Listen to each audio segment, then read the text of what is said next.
इतिहास के छुपे हुए सच। Past x Hindi.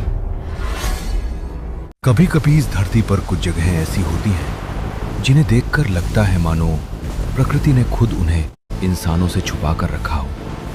ऐसी जगहें जहां कदम रखने से पहले ही दिल धड़कने लगता है, जहां हर आवाज के पीछे कोई अनदेखा रहस्य छुपा हो, जहां पेड़ों की परतें इतनी घनी हों कि सूरज की रोशनी भी जमीन तक पहुंचने से पहले थक जाए, जहां नदियां सिर्फ बहती नहीं बल्कि अपने भीतर सदियों के राज लेकर चलती हैं, और जहां हर परछाई, हर दलदल, हर अंधेरा मोड़ इस एहसास से भर देता है कि यहां अभी भी बहुत कुछ ऐसा है जिसे इंसान जानने का दावा तो करता है लेकिन समझ नहीं पाया। ये है अमेज़न, एक ऐसा संसार जो नक्शे पर भले एक जंगल दिखाई देता हो, लेकिन असलियत में यह अपने आप में एक जीवित, सांस लेता रहस्यमय ब्रह्मांड है। लगभग 55 लाख वर्ग किलोमीटर में फैला, 9 देशों की सीमाओं को छूता, करोड़ों जीवों को पालता और अनगिनत अनकहे रहस्यों को अपने भीतर दबाए, ये सिर्फ पेड़ों का समुद्र नहीं है। ये एक ऐसी दुनिया है जिसके कई अध्याय अब तक लिखे ही नहीं गए। इस वीडियो के अंत तक तुम समझ जाओगे कि आखिर वह कौन सी शक्ति है जो अमेज़न को सिर्फ एक जंगल नहीं बल्कि पूरी पृथ्वी के जीवन चक्र का धड़कता हुआ केंद्र बनाती है। तो चलो इस रहस्यमय यात्रा की शुरुआत करते हैं। जरा एक पल के लिए कल्पना करो, अगर यह धरती एक इंसान होती तो उसके फेफड़े कहाँ होते? वह कौन सी जगह होती जो उसके भीतर जीवन की लय बनाए रखती? इस सवाल का जवाब वैज्ञानिक बहुत पहले तलाश चुके थे, और उस जवाब का नाम है अमेज़न रेन फॉरेस्ट। लंबे समय तक दुनिया भर में इसे पृथ्वी के फेफड़े कहा जाता रहा, क्योंकि यह जंगल वैश्विक जलवायु और गैसीय चक्र में बेहद महत्वपूर्ण भूमिका निभाता है। ये जंगल हर साल अरबों टन कार्बन को अपने भीतर रोकता है, वातावरण से विशाल मात्रा में कार्बन डाइऑक्साइड खींचता है और पूरी पृथ्वी के मौसम तंत्र को स्थिर रखने में अहम योगदान देता है। सीधी भाषा में कहें तो ये जंगल सिर्फ अपने लिए नहीं जीता बल्कि पूरी दुनिया के लिए काम करता है। ये बिना शोर मचाए, बिना किसी शर्त के चुपचाप धरती का संतुलन संभाले खड़ा है। अमेज़न इतना विशाल है कि अगर इसे एक देश मान लिया जाए तो यह दुनिया के सबसे बड़े देशों में गिना जाएगा। इसका फैलाव Brazil, Peru, Colombia, Venezuela, Ecuador, Bolivia, Guyana, Suriname और फ्रेंच गुयाना तक फैला हुआ है। यह किसी एक सीमा, एक झंडे या एक शासन का हिस्सा नहीं है। यह अपनी शर्तों पर जीने वाला, अपनी भाषा में धड़कने वाला और अपने नियमों से चलने वाला संसार है। इंसान ने इसके किनारों को जरूर छुआ है, लेकिन इसके भीतर छिपी भाषा को आज भी पूरी तरह समझ नहीं पाया। अब सवाल उठता है कि इतने विशाल जंगल की धड़कन क्या है? ऐसा क्या है जो इस पूरी हरी दुनिया को जिंदा रखता है? इसका जवाब है अमेज़न रिवर, यानी अमेज़न नदी। लगभग 6400 किलोमीटर लंबी ये नदी दुनिया की सबसे विशाल नदी प्रणालियों में से एक है। इसकी ताकत सिर्फ इसकी लंबाई में नहीं बल्कि उसके बहाव में है। ये हर सेकंड इतनी मात्रा में पानी अटलांटिक महासागर में छोड़ती है कि उसकी बराबरी दुनिया की किसी दूसरी नदी से करना लगभग नामुमकिन है। अनुमान के अनुसार यह प्रति सेकंड लगभग 2,09,000 क्यूबिक मीटर पानी समुद्र में गिराती है। इसके मुहाने से निकलने वाला यह विशाल जल प्रवाह महासागर के पानी को दूर तक प्रभावित करता है। लेकिन अमेज़न नदी सिर्फ पानी का रास्ता नहीं है, यह पूरे जंगल की मुख्य धमनी है। यह वही धारा है जिससे जीवन की असंख्य शाखाएं जन्म लेती हैं। अमेज़न बेसिन में हजारों सहायक नदियां मिलती हैं, जिनमें कई इतनी लंबी हैं कि अकेले अपने आप में बड़ी नदी कहलाने लायक है। बरसात के मौसम में यह नदी कई जगहों पर इतनी फैल जाती है कि उसका विस्तार किसी विशाल मैदान जैसा लगने लगता है। जहां आज जमीन दिखती है, कुछ ही महीनों बाद वहां पानी का साम्राज्य होता है। पूरा जंगल मानो जल और वृक्षों की संयुक्त दुनिया में बदल जाता है। पेड़ों की जड़ें, तनों के बीच की खाली जगह, किनारों के गांव, सब कुछ इस बाढ़ के साथ नए रूप में ढल जाता है। और इस नदी के नीचे एक दूसरी दुनिया छुपी है। ऐसी दुनिया जिसे देखकर किसी भी इंसान को यह मानना पड़ेगा कि प्रकृति की कल्पना शक्ति इंसानी सोच से कहीं आगे है। अमेज़न नदी और उसके बेसिन में हजारों प्रजातियों की मछलियां पाई जाती हैं। यह संख्या इतनी बड़ी है कि दुनिया के कई बड़े महाद्वीपों की मीठे पानी की जैव विविधता को अकेला अमेज़न चुनौती दे सकता है।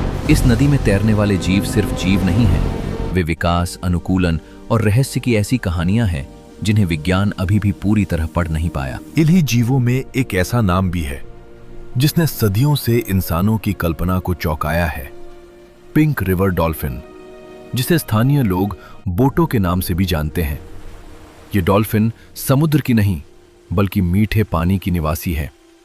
इसका शरीर गुलाबी आभा लिए होता है और उम्र बढ़ने के साथ इसका रंग और गहरा हो सकता है। लेकिन इसकी सबसे चौंकाने वाली बात सिर्फ इसका रंग नहीं है। इसकी शारीरिक बनावट इसे नदी के जटिल पेड़ों और जड़ों से भरे जलमार्गों में तैरने के लिए बेहद अनुकूल बनाती है।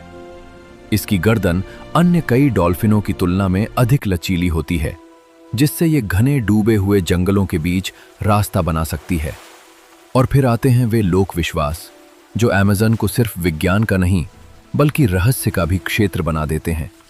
अमेज़न के कई आदिवासी समुदायों में यह मान्यता रही है कि बोटो सिर्फ एक जीव नहीं बल्कि एक रूप बदलने वाली सत्ता भी हो सकती है। कहा जाता है कि रात के समय ये इंसान का रूप लेकर गांवों के आसपास दिखाई देती है। अब आधुनिक सोच वाले लोग इसे एक लोक कथा कहकर टाल सकते हैं, लेकिन जब कोई समाज हजारों वर्षों से किसी जंगल, नदी और उसके जीवों के साथ जी रहा हो, तो उनकी कथाओं को सिर्फ अंधविश्वास कह देना भी पूरी सच्चाई नहीं होता। यही अमेज़न का जादू है। यह वैज्ञानिक तथ्य और लोक रहस्य एक दूसरे की सीमाओं को धुंधला कर देते हैं। अब बात करते हैं उस नाम की जिसे सुनते ही अमेज़न की हवा तक भारी लगने लगती है, ग्रीन एनाकोंडा। ये दुनिया के सबसे भारी सांपों में गिना जाता है। इसकी लंबाई कई मीटर तक जा सकती है और इसका वजन इतना अधिक हो सकता है कि जमीन पर इसकी चाल धीमी लगे, लेकिन पानी में ये एक खामोश शिकारी में बदल जाता है। इसकी ताकत इसके जहर में नहीं बल्कि उसके शरीर की पकड़ में है। ये अपने शिकार को काटकर खत्म नहीं करता बल्कि उसे जकड़ता है। हर सांस के साथ उसकी गिरफ्त थोड़ी और मजबूत होती जाती है, जब तक कि शिकार पूरी तरह असहाय न हो जाए। अमेज़न के भीतर इस सांप की मौजूदगी सिर्फ एक जीव वैज्ञानिक तथ्य नहीं बल्कि इस जंगल की खामोश हिंसरता का प्रतीक भी है। यहाँ खतरा हमेशा दहाड़ कर सामने नहीं आता। वो पत्तों के बीच छुपा हो सकता है, दलदली पानी के नीचे पड़ा हो सकता है, या तुम्हारे ठीक सामने होते हुए भी दिखाई न दे। यही अमेज़न की असली प्रकृति है। ये तुम्हें चेतावनी नहीं देता, ये बस तुम्हें परखता है। लेकिन एनाकोंडा तो इस जंगल के विशाल जीव जगत का सिर्फ एक हिस्सा है। अमेज़न जैव विविधता का ऐसा केंद्र है जिसकी तुलना पृथ्वी पर बहुत कम स्थानों से की जा सकती है। यहाँ लाखों प्रकार के कीट पतंगे, हजारों प्रकार के पौधे, सैकड़ों तरह के स्तनधारी, सरीसृप, उभयचर और पक्षी पाए जाते हैं। हर साल वैज्ञानिकों को यहाँ नई प्रजातियां मिलती हैं, ऐसी प्रजातियां जिनके बारे में दुनिया ने पहले कभी नहीं सुना होता। इसका मतलब साफ है, ये जंगल अभी तक पूरी तरह खोजा नहीं गया। ये अभी भी खुद का बहुत बड़ा हिस्सा दुनिया से छुपाए बैठा है। अमेज़न हमें बार बार ये याद दिलाता है कि इंसान ने तकनीक जरूर बना ली है, लेकिन उसने अभी तक धरती को पूरी तरह पढ़ा नहीं है। कुछ जगहें आज भी ऐसी हैं जहां प्रकृति शिक्षक है और इंसान सिर्फ छात्र। और जब जंगल इतना रहस्यमय हो तो उसके भीतर रहने वाले इंसान भी साधारण कैसे हो सकते हैं? अमेज़न के घने हिस्सों में आज भी ऐसी जनजातियां रहती हैं जिनका बाहरी दुनिया से बहुत कम या बिल्कुल भी संपर्क नहीं है। इन्हें अनकॉन्टैक्टेड ट्राइब्स कहा जाता है। ये लोग उन इलाकों में रहते हैं जहां पहुंचना आज भी बेहद कठिन है। इनकी अपनी भाषाएं हैं, अपने सामाजिक नियम हैं, अपनी आस्थाएं हैं और जीवन को समझने का अपना तरीका है। ब्राजील और आसपास के देशों में ऐसे समुदायों की सुरक्षा को लेकर विशेष नीतियां बनाई गई हैं, क्योंकि इतिहास ने दिखाया है कि जब बाहरी दुनिया इन समूहों तक पहुंची तो सबसे बड़ा खतरा हथियारों से नहीं बल्कि बीमारियों से आया। सामान्य सर्दी जुकाम या संक्रमण जिनसे आधुनिक समाज आसानी से लड़ लेता है, इन समुदायों के लिए जानलेवा साबित हो सकते हैं, क्योंकि उनके शरीर ने उन रोगाणुओं के खिलाफ प्रतिरक्षा विकसित नहीं की होती। लेकिन इन जनजातियों का सबसे बड़ा महत्व सिर्फ उनकी अलग जीवन शैली में नहीं है। उनके पास जंगल का वो ज्ञान है जो आधुनिक विज्ञान के पास अभी भी पूरा नहीं है। कौन सा पौधा औषधि है, कौन सी बेल विषैली है, कौन सी जड़ किस रोग में काम आती है, किस मौसम में कौन सा जीव कहाँ मिलेगा। यह ज्ञान किताबों से नहीं बल्कि पीढ़ियों की स्मृति से आया है। और यही बात सबसे ज्यादा विचार करने लायक है। अगर ये समुदाय मिटते हैं तो सिर्फ लोग नहीं मिटेंगे, बल्कि ज्ञान की पूरी जीवित लाइब्रेरी हमेशा। अब तक तुमने अमेज़न को एक जीवित संसार के रूप में देखा, उसकी सांसों के रूप में, उसकी नदी के रूप में, उसके जीवों के रूप में और उन इंसानों के रूप में जो अब भी उसकी गहराइयों में अपनी दुनिया बसाए हुए हैं। लेकिन अब कहानी उस मोड़ पर पहुंचती है जहां इतिहास, रोमांच और रहस्य एक दूसरे में घुलने लगते हैं। 20वीं सदी की शुरुआत में एक ब्रिटिश अन्वेषक और सैन्य अधिकारी पर्सी हैरिसन फॉसेट अमेज़न के जंगलों में दाखिल हुआ। वो सिर्फ रास्ते नापने नहीं गया था, उसके भीतर एक जुनून था, एक ऐसे खोए हुए शहर को खोजने का जुनून जो कथाओं, दस्तावेजों और संकेतों में तो मौजूद था, लेकिन आधुनिक दुनिया की आंखों से गायब था। फॉसेट का विश्वास था कि अमेज़न के भीतर कहीं एक प्राचीन सभ्यता के अवशेष छिपे हैं। उसने इस कल्पित या संभव शहर को नाम दिया सिटी ऑफ जेड। उसका यह विचार कोई अचानक पैदा हुई कल्पना नहीं था। उसने पुराने अभिलेखों, यात्रियों के विवरणों और स्थानीय संकेतों को पढ़ा था। कुछ पुर्तगाली दस्तावेजों में ऐसे शहरों का वर्णन मिलता था जहां पत्थर की संरचनाएं, बड़ी आबादी और संगठित बस्तियां होने की बातें कही गई थीं। उस समय बहुत से लोग मानते थे कि अमेज़न की मिट्टी और जलवायु बड़े शहरों या जटिल सभ्यताओं के लिए उपयुक्त नहीं रही होगी, लेकिन कुछ संकेत इसके विपरीत भी इशारा कर रहे थे। इन्हीं संकेतों में से एक था तेरा प्रेता, यानी काली उपजाऊ मिट्टी। ये मिट्टी प्राकृतिक रूप से बनी साधारण मिट्टी जैसी नहीं है। इसमें जले हुए कार्बन, जैविक अवशेष और मानवीय हस्तक्षेप के प्रमाण मिलते हैं। सबसे चौंकाने वाली बात यह है कि ये हजारों साल बाद भी असाधारण रूप से उपजाऊ बनी हुई है। इसका सीधा मतलब यह है कि अमेज़न में कभी ऐसे लोग रहे होंगे जिन्होंने भूमि को समझा, उसे बदला, उसे तैयार किया और बड़े पैमाने पर वह जीवन बसाया। सवाल यह था, वे लोग कौन थे, उन्होंने क्या बनाया था और फिर वे गायब कैसे हो गए। सन 1925 में पर्सी फॉसेट अपने बेटे जैक और उसके एक साथी के साथ एक आखिरी अभियान पर निकला। उसका लक्ष्य साफ था, सिटी ऑफ जेड की तलाश। लेकिन उस यात्रा के बाद वो कभी वापस नहीं लौटा।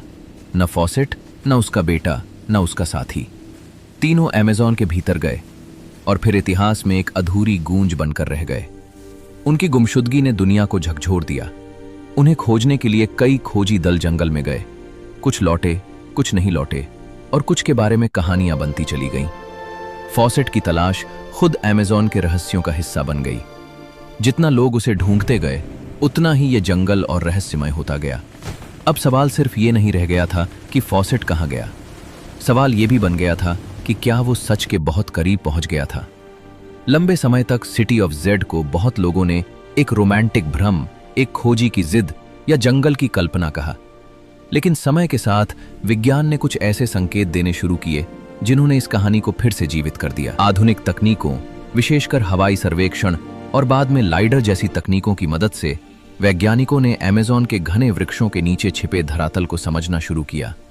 और जो तस्वीर उभर कर सामने आई, उसने पुराने दावों को पूरी तरह खारिज करना आसान नहीं छोड़ा। विभिन्न क्षेत्रों में प्राचीन संरचनाओं, बसावटों, कृत्रिम रूप से बदले गए भूभाग, सड़कों जैसे पैटर्न, खेतों और मानवीय गतिविधियों के स्पष्ट संकेत मिले। इसका मतलब ये था कि अमेज़न सिर्फ छोटे छोटे बिखरे समूहों का जंगल नहीं था। यहाँ कभी बड़े पैमाने पर मानवीय बसावटें रही होंगी। कुछ वैज्ञानिक अनुमानों के अनुसार यूरोपीय आगमन से पहले अमेज़न में लाखों लोग रह सकते थे। यानी वो धरती जिसे आधुनिक दुनिया ने लंबे समय तक अछूता और हमेशा से खाली जंगल माना, संभव है कि कभी वो जटिल मानव सभ्यताओं का घर रही हो। तो क्या फॉसेट गलत नहीं था?